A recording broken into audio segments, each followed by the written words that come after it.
back again. Just a quick update.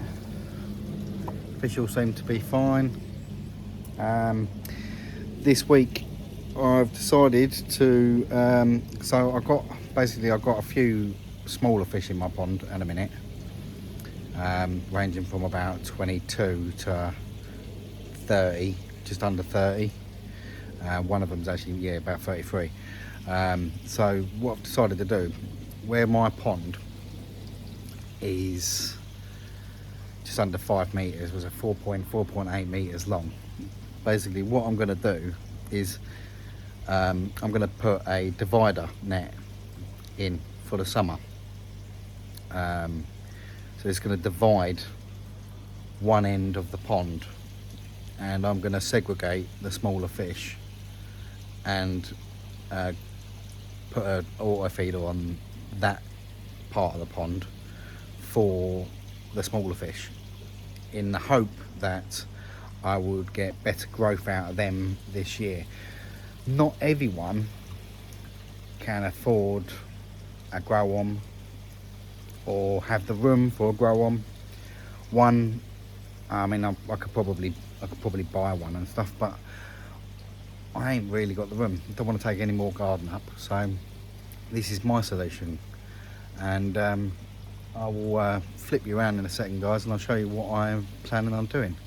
It's basically a divider net made out of PVC pipe. I've seen a few people do this on YouTube, but I've decided to see whether this would work. It also doubles up as obviously a net where you can divide your pond, but you can put all your fish, you can get all your fish behind it, bring it, enclose it, make a smaller space, and it'll make it easier to catch fish as well. So, two birds, one stone. So, anyway, guys, without further ado, I've got my bits, I've got my pipe. That's all I'm going to need. So I'll snap back to you in a second, guys, when I start putting all that back together. Cheers, guys. Alright, guys, back again. I didn't film me putting it all together and cutting and gluing and stuff like that, so yeah, we all know how to put pipe together and stuff, so I just thought I'd show you. I'll switch around in a second, guys. And here we have it.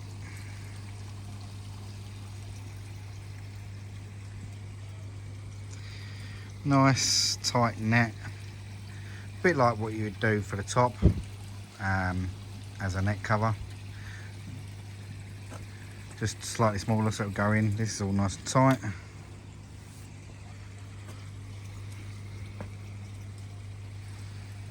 So the idea, guys, is it's going to go in, so roughly around here. So I've got about 1 metre by 2 metres by 1.2 and a half for the smaller fish to grow on. So I'll snap back to you when I'm putting it in the pond for testing. Cheers, guys. Alright, guys, here we have it.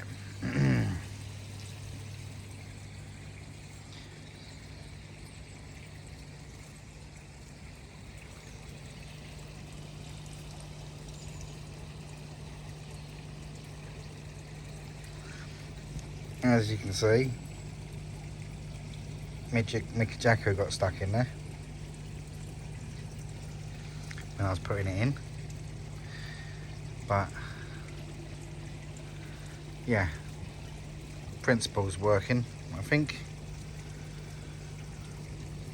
Let's see how that goes. I'm going to take it out for now. Obviously I don't need it through the winter, but yeah, the plan is to use this in the summer as this little section here to grab my fish on. It's still got like 14 foot of pond there for all the others.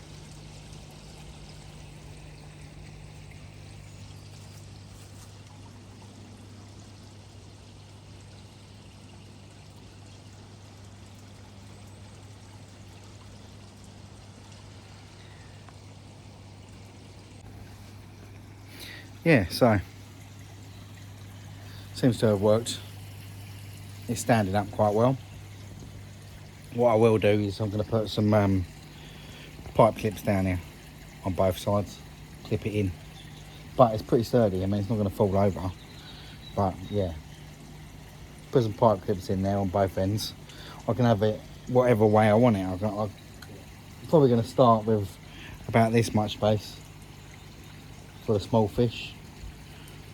I'm probably actually going to put my Black Zeus in there as well, because he seems to struggle with the competition with food and stuff, so I want to get a little bit more body on him this year. So yeah, so him and a few others are going to go in this one, leaving that bit for the bigger fish. But yeah, hit me up in the comments, guys. Let me know what you think about it. I think it's a good idea.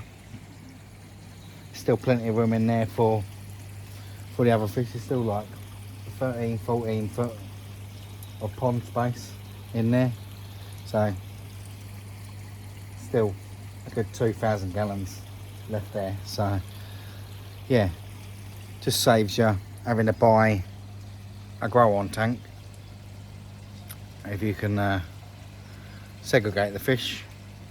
Also, this it moves quite easy, guys. I can just slide this along, all the way along, whichever way the fish are, get them all rounded up into an area, and it makes it much more easier to net, especially when you've got sort of 35, 40 centimetre fish that are like rockets. So I will snap back to you in a little bit. I've got something else planned for this video as well, so we'll see you in a bit. Cheers, guys. Hi guys, back again. Part of the last part of the videos, the video I put out. Oh shit. Hi guys, back again. Yes, so this is going to be added on to a video that I've been planning on putting out.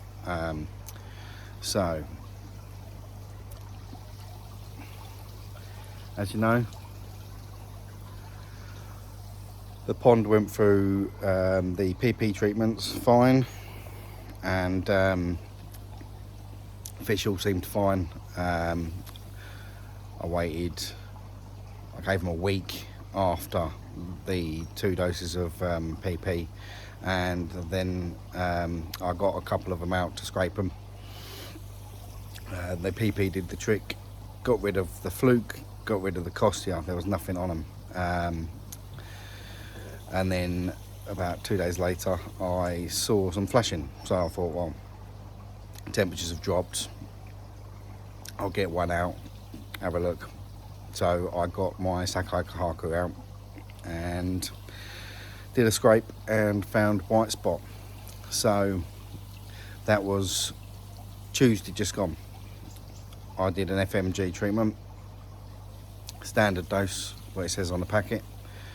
I did that on Tuesday, then I went ahead and did another one on Friday. So that was the second dose of FMG, dose that it says on the pack, and then I went and done a third dose of FMG on Sunday, just gone. Fish all seem to be absolutely fine. I've got 3 of them out now, scraped them, found nothing, so fingers crossed we won't be seeing that for a while. I mean, that's the first time in about 7 years that I've seen that, so yeah, fingers crossed we won't get that again. But yeah, anyway, fish seem to be fine. Sorry about my hoodie being up like this, but it's absolutely taters out here. But yeah, as you can see, the fish are absolutely fine.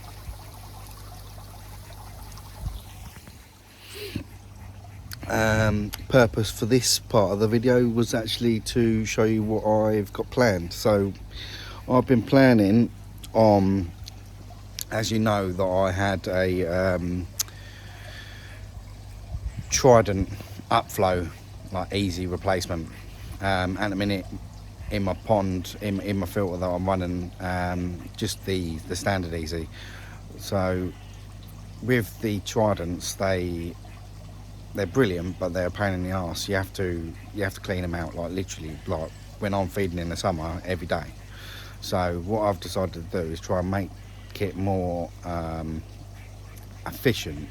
I've come up with some form of like idea of like cutting slots all the way down the side of it,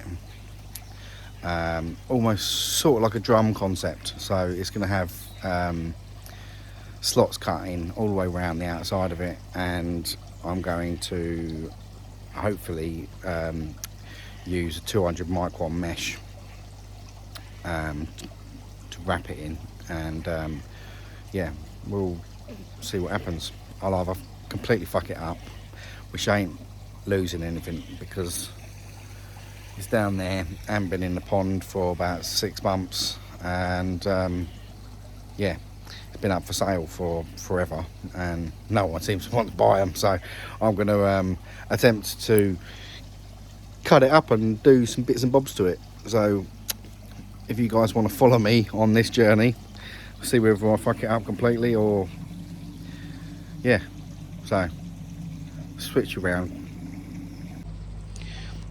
Right, here's the Trident, guys. Right, what I'm planning on doing is basically I'm going to cut some slots down here, have a gap, go down, and I'll do that all the way round, apart from the section where the water comes in. Then I'm going to leave a plate for the water to hit it and go round, and then hopefully the water will find its way through the mesh, push through the mesh, up and in, into the filter, into the K1, sorry, and then go through the weir and then down. So fingers crossed this might work, but if it don't, hey ho, can't knock a man for trying. Right, I'll be back with you in a minute. Cheers, guys.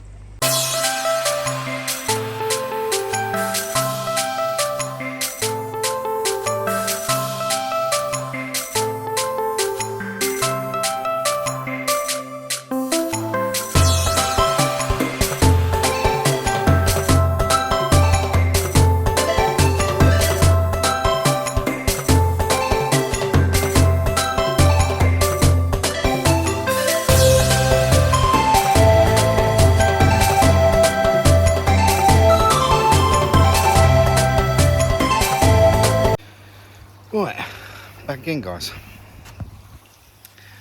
Did it work? Did it fuck? I'll spin you around and show you what I've done.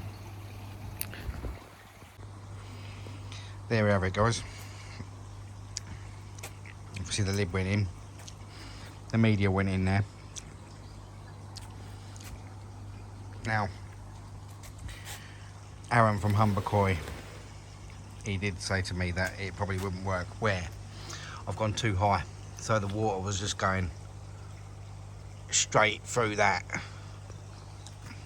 down into the weir slot, more or less.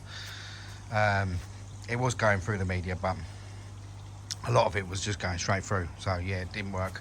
Also, guys,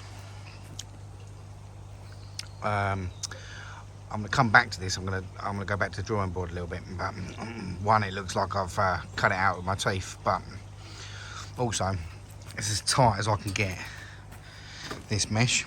And when I put the media in, the media was getting caught between the mesh and the framework. So yeah, it didn't work. But hey ho. I've got more plans, so what I'm going to do is as you know, let me switch around 2 seconds, guys. My Nexus in there, I originally had 2 Nexuses on this pond, and I took one off I had a Nexus 200 and a Nexus 220. My Nexus 220 was running the Trident, and my Nexus 200 was running my Nexus 220 Easy. When I sold my Nexus 200, like an absolute moron, I sold it with the 220 Easy. So at the minute, my pond's been running the Nexus 220 with the Nexus 200 Easy, which has the removable one of these. So what I plan on doing is, I'll spin you around 2 seconds. So these bolt into here. My plan is to basically bolt that into the 200 one. Yeah, bolt that into the 200 one. Because basically with the 200 it has the removable one. If you want to do a back flush to get all the crap out of the transfer slots on the Nexus, you can't do it because you have to take all your media out, because if you lift that easy it just comes flying, all your media goes everywhere. You can't do it. So I plan on doing that. So I'm going to put that into the Trident weir pipe. I'm going to put into the Easy 200, basically make it more so like I can clean it, because I like to back flush at least once a week. I like to back flush the transfer slots on the Easy. So yeah, anyway guys, just thought I'll get back to you on that. It didn't work. I've got some stainless steel sheet coming, so I'm going to have a little play about, do some welding and stuff like that, and that'll be in another video at another later date. But yeah, didn't work. Don't do it to your Nexus, to your Tridents, because yeah, don't work. Anyway, yeah, this will probably be the end of this video. Spin you around. Little look at the fish. Getting dark now. All the fish are doing lovely. I have had 2 more out. There was flashing a little bit, but yeah, so I got them out, but there's nothing on them now. So touch wood, I've managed to get rid of all these parasites before winter really does kick in. I mean, last week was absolutely freezing out here, so it was probably a bit of a mixture of that. Like the week before last, the weather dropped right down, and I think with the PP, getting rid of all the flukes and stuff, stressing them out, and then the weather dropping, it obviously stressed them out enough to give them the white spot. But yeah, thankfully got rid of it. So anyway guys, from me to you and your ponds, hope your ponds are all doing well. Don't cut up your Tridents, because it don't work. Unless you want to go lower with the slots, and maybe use the stainless steel meshing that you can get. This is just the nylon meshing. I have got some stainless steel meshing, but I'm gonna weld a bit of steel plate going all around it, and then I'll try it with the stainless steel one. But anyway, for now, what I'm planning on doing, like I said, I'm going to put that bit into me 200 Easy, and then that'll make that easy. So cool. Anyway, cheers guys, catch you on the next one. Bye.